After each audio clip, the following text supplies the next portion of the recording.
Hallelujah, praise God. Dalaygon kaayo ang puhi nga Dios. Karong taknaa usa ka Dios nun nga pagbati sa atong mga kaigsuonan, no? Nga naminaw karong orasa siguro naa sa mga alas 5:30, no? 05:30. Usa ka dakong kalipay kung diin na diri na pudta sa usa ka dapit, no? Sa balay bakasyonan nato diri sa usa ka tugnaw nga lugar, no? Apan tuod bisan kita nakabakasyon, apan dili nagaundang ang atong ingon nga pagkinabuhi nga Kristohanon, ilabi na kini nga pag-share sa maayong balita sa Word of God, no? Aron maabot sa atong mga kaigsuonan, aron mahibaw-an sa mga kaigsuonan nato nga wala pa nakailadi kay Jesucristo kung unsa ang naisulat sa Biblia, kung unsa ang sakto nga pagkinabuhi diri sa kalibutan. So sa atong pagpadayon mga kaigsuonan, kining akong i-share nga Word of God sa kabersikulo, common na kaayo ni gani last Sunday, gina-share ni sa akong sa akong wife sa simbahan kasi siya ang nag-lead sa maong Sunday school, but ibang pamaagi ang pagtudlo, no, ang pa-reveal sa iya sa balaang espiritu. So although kini common nga bersikulo ug mao gyapon, but i-share nato ni sa sumala sa padayag sa balang espiritu kanato, no? Wala ta nagabis base sa kasalukuyan karon, no, sa bag-o nga mga trend karon nga usahay nagasalig na lang sa AI, no, ang ila explanation through generated by ChatGPT. But kita igsuon nagabasa kita sa Word of God, ginapangayo nato sa balang espiritu nga siya ang magtudlo sa ato, kasi ang gikan sa Dios, ang gikan sa balang espiritu nga gipangayo nato, no, a wisdom kini gikan sa Dios. So kining i-share nako makita sa John 3:16, sa Book of John chapter 3 verse 16, ingon pa dinhi, for God so loved the world that he gave his one and only son, that whoever believes in him shall not perish but have everlasting life. Hallelujah. Dalaygon ang buhi nga Dios. So diri mga igsoon, sa unang first part niya, sa unang stanza niya, nag-ingon siya, for God so loved the world, no, gihigugma sa Dios ang kalibutan. Unsa ba nga world kini? Kung mato kita sa Genesis chapter 1 verse 1, nagahisgot siya og kalibutan. But kini nga world o kalibutan, literal ni siya kasi gimugna sa Dios, pinaagi sa iyang pagsulti nga nay mahimo nga ing-ani kay kawang pa ang kalibutan that time. Kung basahon nato ang naka-record sa Book of Genesis, particularly in Genesis chapter 1, no, nagisaysay dito antod nga niabot ang 7 ka adlaw, nagpahulay ang Ginoo, gibalaan kina mao kana ang Sunday. Ikaduha, kasi sa Old Testamento, sa New Testament naman may gisgutan dito, particularly sa James chapter 4, no, sa sulat ni James sa chapter 4 verse 4, giingon dito nga kung kinsa daw tong makigala sa kalibutan, kasuklam-suklam diha sa Dios, no, kaaway siya sa Dios. So meaning to say, ang word nga gibanggit dito, ang aksyon sa tao, no, ang ikinabuhi sa tao nga sadto say nga nakita nato karon sa kasalukuyan, acts of man ang ginamin dito. Pero diri sa John 3:16, ang word nga giingon din ni people. So meaning to say, gihigugman niya ang kalibutan, ang mga tao nga naa sa kalibutan. Unsa man ang physical nga anyo nato, regardless of status, hindi nagtangi ang Dios, dili bias ang Ginoo, but gihigugma ta tanan sa atong Ginoong Dios. So hallelujah. But dito ta mag-focus sa giingon nila nga gihatag niya ang bugtong anak kung kinsa kadtong nagatuo. Whoever, English lang na to para ma-explain na kung mayo. Whoever believes in him shall not perish but have everlasting life, no?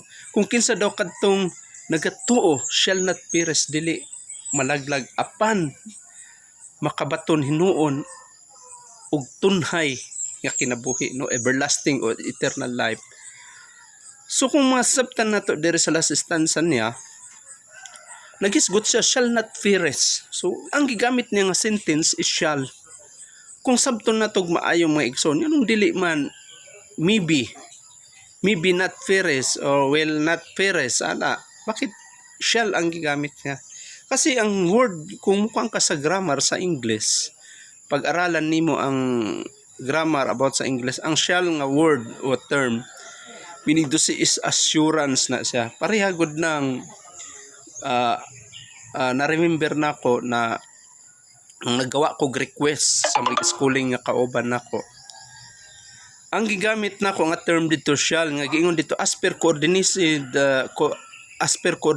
with the training school that the neuro and skin test of following personnel shall be conducted at ingana nga hospital. So shall ang gigamit, meaning to say required yun siya, no? Mandatory yun na siya. So meaning to say may assurance ang shall nga term dire, no? Sigurado na siya na dili yun malaglag but have everlasting life. So nagisgot sa everlasting life. Paano ta makabaton sa eternal life nga ang tao even the Bible bisag diha sa dire sa kalibutan nagahisgot sa siyensa nga ang lifespan sa tao 70 years old ra gyud, labi na dire sa Pilipinas. Ug pagkahuman ni ana mamatay ta. Final na, no? Wala na, di na pwede ma-retake ang atong kamatayon ng atong pagka kinabuhi dire sa kalibutan kasi patay na nga. Pero ang Biblia nagahisgot siya eternal life o everlasting life. Unsa ba gyud ka tinuod ni? Kini ba tinuod o himo-himo lang na makakba ang Ginoo sa ato? Kung iya sa Ginoo ang Biblia, kasi ingon sa John 1:1, in the beginning was the Word, and the Word was God, and the Word was with God. Kung dili kini tinuod, bakit gisulti niya nga makabaton kitag everlasting life samantala makutlo man ang atong kinabuhi? Maybe ugma, sunod adlaw mamatay ang tao. So asa everlasting life diya? Kita isip o sa kakristohanon, no? Born again Christian, nang ginabuhi ta diya kay Kristo, sumala sa Biblia, ingani manggod ang tao. May tulo ka aspect ang tao. Ang body, physical nga lawas, ang soul nga mao ang kalag o ang spirit. Kadtong gitayhupan sa Ginoo ang tao nga gihimo niya motong espiritu ug nagkaroon siya kinabuhi, no? Buhay. Pag ang tao mamatay siya, mo ni siya ang physical and material aspect sa tao, ang physical. Mao ni siya ang atong pakaunon, busugon nato, and after that kung mamatay ta, ilubong kita ug ang makinabang sa ato mao ang mga wati. Kasi mabitaw ng o kaluton ka after 10 years, 20 years, bukog na lang ang bilin kasi nga nadugmok na ang physical nga lawas nato. Ang espiritu mo ni karon ang nagasulti, nagahatag og kinabuhi mo ng espiritu sa Genesis chapter 2 verse 7, sa dihang gitayhupan sa Dios ang tao, mo nang nakaginhawa siya, naka-inhale exhale. Ang espiritu nato mobalik na sa Ginoo, bawion na. But the soul karon, kining soul nato mo ni siya ang eternal part of a person nga mao'y magapadayon that continues beyond physical death. Mao ni siya karon ang husgahan. Mao na bitaw kung sumbagon ka sa mata, mulagom ang physical nga lawas pero ang nakaramdam og sakit isang atong kalag. So mao ni siya karon ang soul nato, mao ni siya karon ang husgahan i-judge sa tao. Ay husgahan sa Dios sa taas. Nga naman kasi nag-ingon sa 2 Corinthians chapter 5 verse 10 giingon dito, for we must all appear before the judgment seat of Christ, so that each of us may receive what due us for the things done while in the body, whether good or bad. So kinahanglan gyud ay sa panahon nga mobalik na ang Ginoo, no, sa panahon nga kita mamatay, muatubang gyud ay ta sa trono sa Dios para kita i-judge,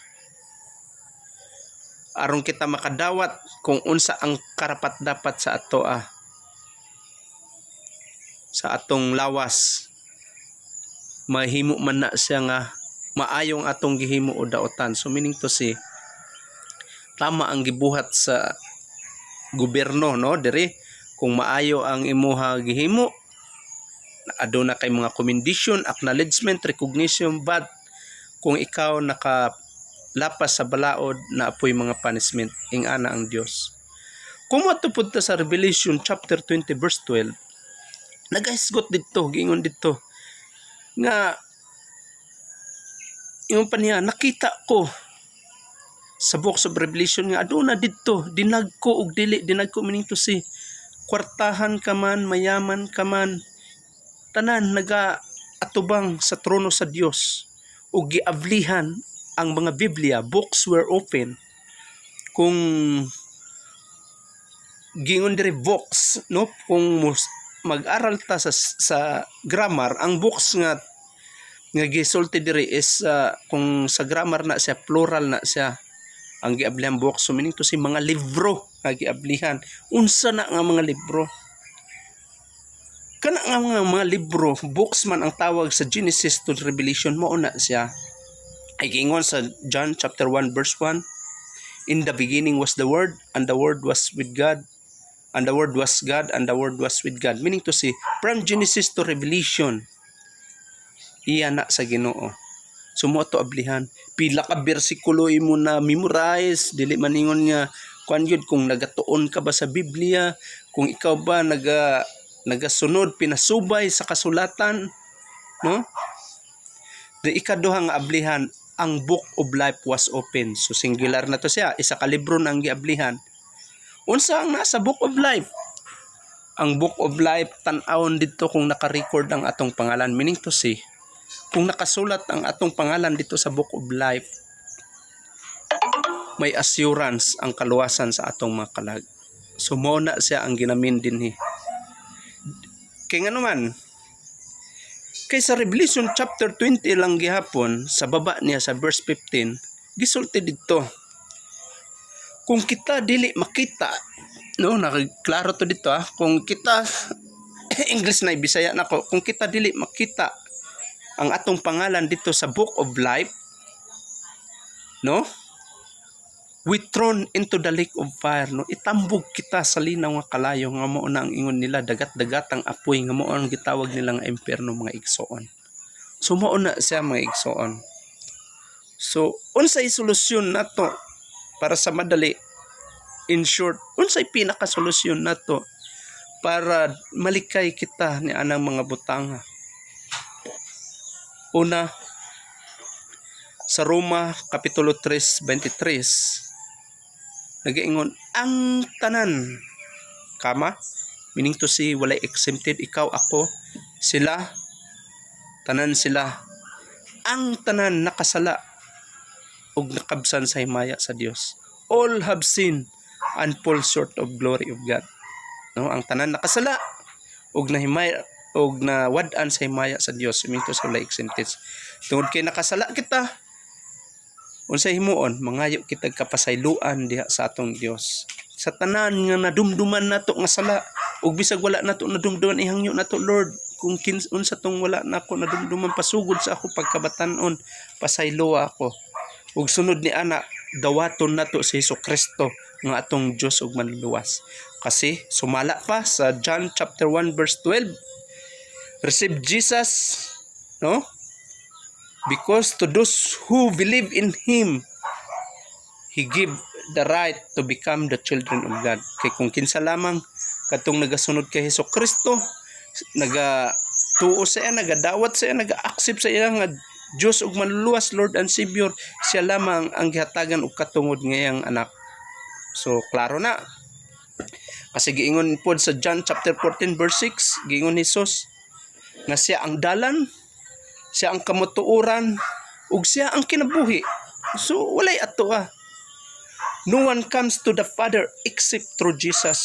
Walay makaadto sa Dios Ama through me, si Hesukristo mismo mga igsoon ang nagaingon sa John, no, sa book of John chapter 14 verse 6. So kailangan yun di ay dawaton nato si Hesukristo atong Dios ug manluwas. Ug sunod di ana kay nahimo nato na mga igsoon. Human na ta nakapangayog pa sa ug gidawat si Hesukristo.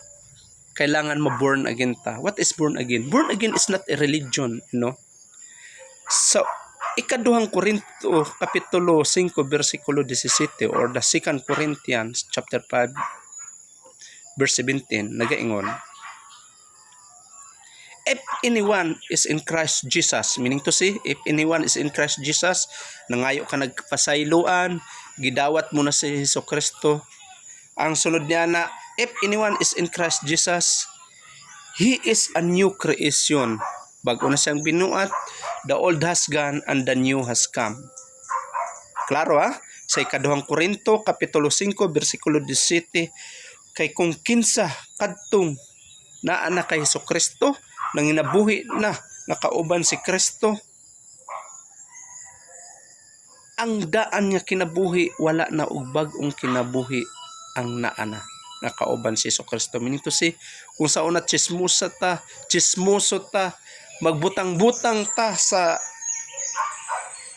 ubang mga tao, magdaot ta karon di na nato himuon. Kung sa una sugarol ta, kung sa una bisag minyo ta nang nakipaghilawas ta sa kapwa minyo, nakighilawas ta sa nagkaroon tag premarital sex, nangabit ta, dili na nato nahimuon kasi nasabtan na nato ang atong kinabuhi nga isa ka adlaw di ana laglagon ta, pagpanloko, pagpangilad, so tanan dapat Dios nun nang kinabuhi ang atong ikinabuhi.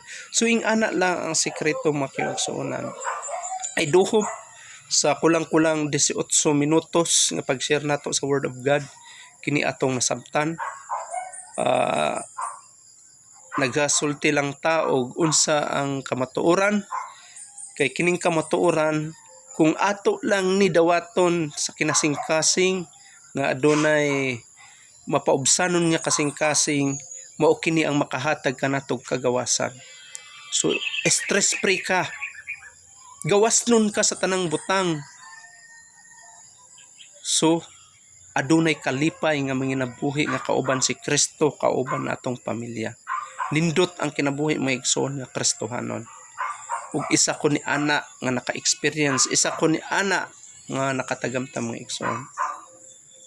Unang ako andam ko nga mamatay anytime kasi naanak ko kay Kristo Jesus. Hallelujah, praise God. God bless us all.